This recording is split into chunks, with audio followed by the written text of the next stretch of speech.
សួស្តីបងប្អូនទាំងអស់គ្នាសូមស្វាគមន៍មកកាន់វីដេអូថ្មីរបស់ខ្ញុំថ្ងៃនេះយើងនឹងរៀនអំពី Spending Tree Protocol ដែលហៅថា STP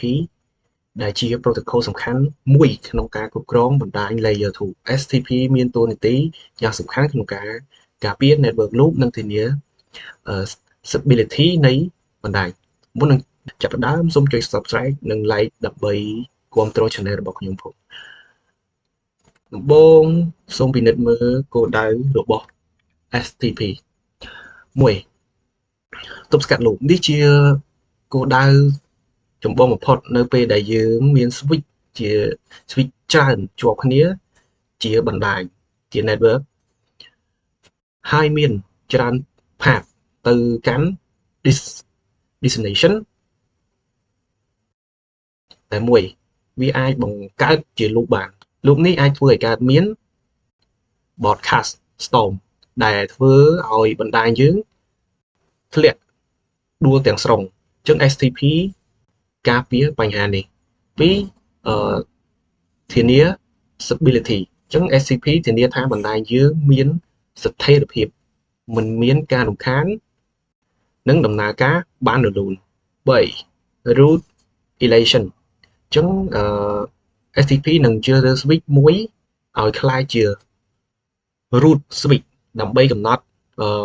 រចនាសម្ព័ន្ធបណ្ដាញទាំងមូលនេះជាផ្នែកសំខាន់ណាស់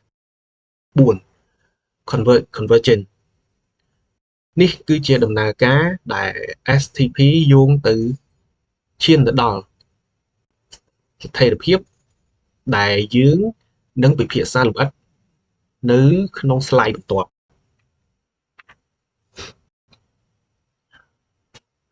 សូមចាប់អារម្មណ៍ណានេះជាផ្នែកសំខាន់បំផុតនៅពេលដែល switch port ត្រូវបានបើកឬភ្ជាប់ខ្សែថ្មីវានឹងមិនអាចចូល forwarding state ភ្លាមទេវាត្រូវឆ្លងកាត់4ស្ថានភាព4សិនសូមកលេចមើល timeline នេះ state ទី1គឺ bot blocking ចំនួន20វិនាទី state ទី2 listening 15វិនាទី state ទី3 learning 15វិនាទីដូចគ្នា state ទី4គឺ forwarding គឺជាស្ថានភាពចុងក្រោយសរុប total យើងនឹងរងចាំរយៈពេល50វិនាទីទើបបណ្ដាញបានបញ្ចប់ការ convergence នេះជាមូលហេតុដែល STP ត្រូវបានរិះគន់ថា slow ណាស់តែវាចាំបាច់ដើម្បីការពារ loop ឥឡូវនេះសូមពិនិត្យមើល state នីមួយៗលម្អិត1 blocking state នេះជា state ដំបូងរយៈពេល20វិនាទីនៅក្នុង state នេះចំណុចទី1គឺ port មិនបញ្ចូលទិន្នន័យអ្វីឡើយវាគ្រាន់តែស្ងៀមចំណុចទី2 port គ្រាន់តែស្ដាប់ BPDU ពី switch ឯទៀត PBDU នេះគឺជា control message ដែល switch ប្រើសម្រាប់ផ្លាស់ប្ដូរព័ត៌មានចំណុចទី3 port ចូលរួមក្នុងការបោះឆ្នោតជ្រើសរើស root switch ចំណុចទី4នេះជាស្ថានភាពចាប់ផ្ដើមសម្រាប់ port ទាំងអស់នៅពេលដែល switch ត្រូវបានបើកដូច្នេះ port នឹងស្ថិតក្នុង blocking រយៈពេល20វិនាទីមុននឹងផ្លាស់ប្ដូរទៅ state បន្ទាប់ចំណុចទី2គឺ listening state បន្ទាប់ពីចប់ blocking រយៈពេល20វិនាទី port នឹងចូលទៅ listening state រយៈពេល15វិនាទីនៅក្នុង state នេះចំណុចទី1 switch កំពុងស្ដាប់ BPDU ជាបន្តបន្ទាប់ចំណុចទី2កំពុងកំណត់តួនាទីរបស់ port តើវាត្រូវคล้ายជា root port ឬ designated port នេះជាដំណាក់កាលសម្រាប់សម្រេចចំណុចទី3នៅតែមិនបញ្ជូនទិន្នន័យអ្នកប្រើប្រាស់នៅឡើយចំណុចទី4 port ចាប់ផ្ដើមរៀបចំរចនាសម្ព័ន្ធ ចឹង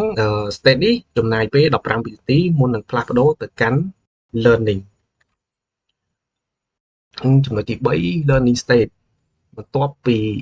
មកទៀត port ចូលទៅ learning state រយៈពេល15វិនាទីនៅក្នុង state នេះមានការផ្លាស់ប្ដូរសំខាន់មួយចំណុចទី1 switch ចាប់ផ្ដើមរៀនអាសយដ្ឋាន MAC address នេះយ៉ាងសំខាន់ចំណុចទី2 switch កំពុងបង្កើត MAC address table ដោយរៀនពីចរាចរណ៍ដែលឆ្លងកាត់ចំណុចទី3ប៉ុន្តែ port នៅតែមិនទាន់បញ្ជូនទិន្នន័យអ្នកប្រើប្រាស់នៅឡើយទី4 port គ្រាន់តែរៀនពីចរាចរណ៍ដែលឆ្លងកាត់ port នោះបន្ទាប់ពី15វិនាទីនេះ port ទើបនឹងចូលទៅ state ចុងក្រោយ4 forward state នេះជា state ដែលយើងរងចាំ forwarding state រយៈពេលចុងក្រោយស្ថានភាពចុងក្រោយនៅក្នុង state នេះចំណុចទី1 port អាចបញ្ចូលនិងទទួលទិន្នន័យធម្មតាហើយចំណុចទី2នេះជាស្ថានភាពប្រតិបត្តិការធម្មតា port ដំណើរការ 100% ចំណុចទី3បណ្ដាញបានបញ្ចប់ការ convergence ហើយចំណុចទី4ទិន្នន័យអ្នកប្រើប្រាស់ចាប់ផ្ដើមហូរដូច្នេះចាប់ពី blocking រហូតដល់ forwarding យើងរងចាំសរុបទាំងអស់50វិនាទីនេះជាមូលហេតុដែល STP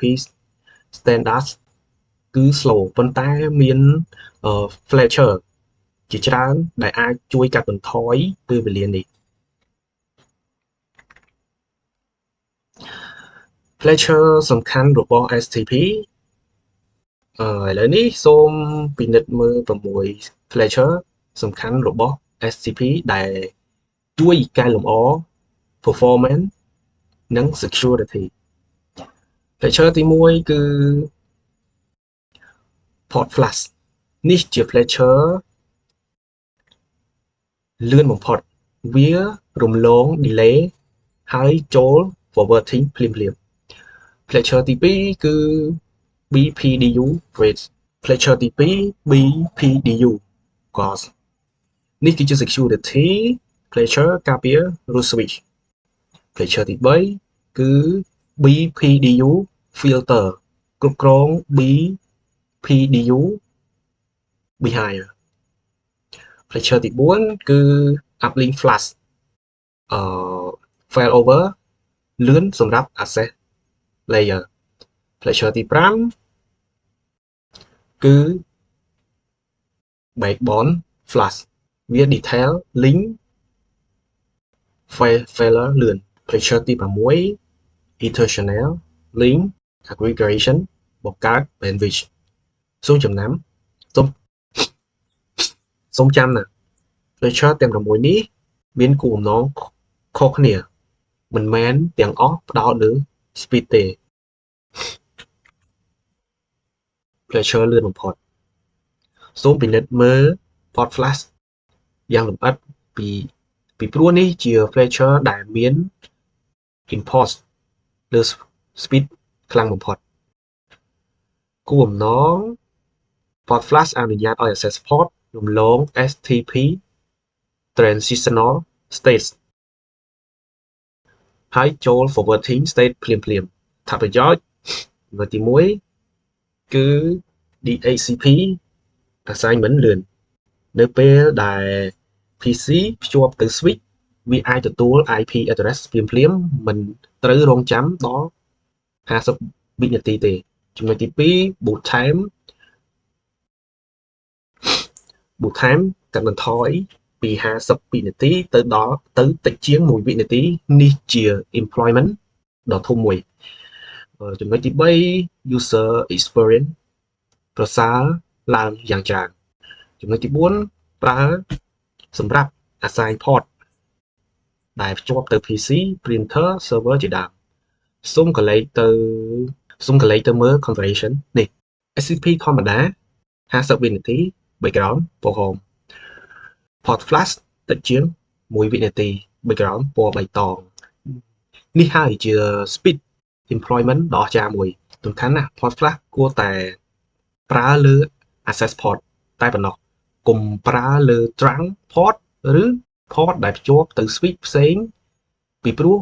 វាអាចនឹងបង្កើត loop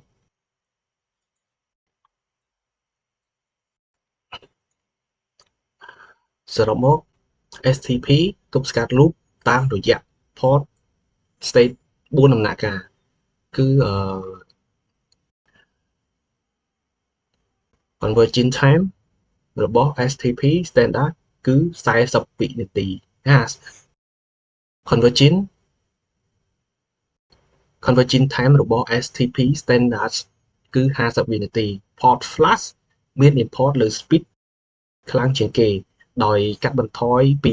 50វិនាទីទៅតិចជាង1វិនាទី feature ផ្សេងទៀតមានគោលបំណងផ្សេងគ្នា security deletion និង bandwidth នៅវីដេអូក្រោយខ្ញុំនឹងបញ្យល់ពី feature ទាំង6សូមអរគុណដែលបានតាមដានវីដេអូរបស់ខ្ញុំប្រសិនបើបងប្អូនមានសំណួរអ្វីសូមសរសេរនៅក្នុង comment ខាងក្រោមយើងខ្ញុំនឹងព្យាយាមឆ្លើយឲ្យបានលឿនបំផុតសូមចុច subscribe like និង share វីដេអូនេះដើម្បីគាំទ្រ channel របស់ខ្ញុំសូមរក្សាសុខភាពល្អនិងជួបគ្នានៅវីដេអូបន្ទាប់សូមអរគុណ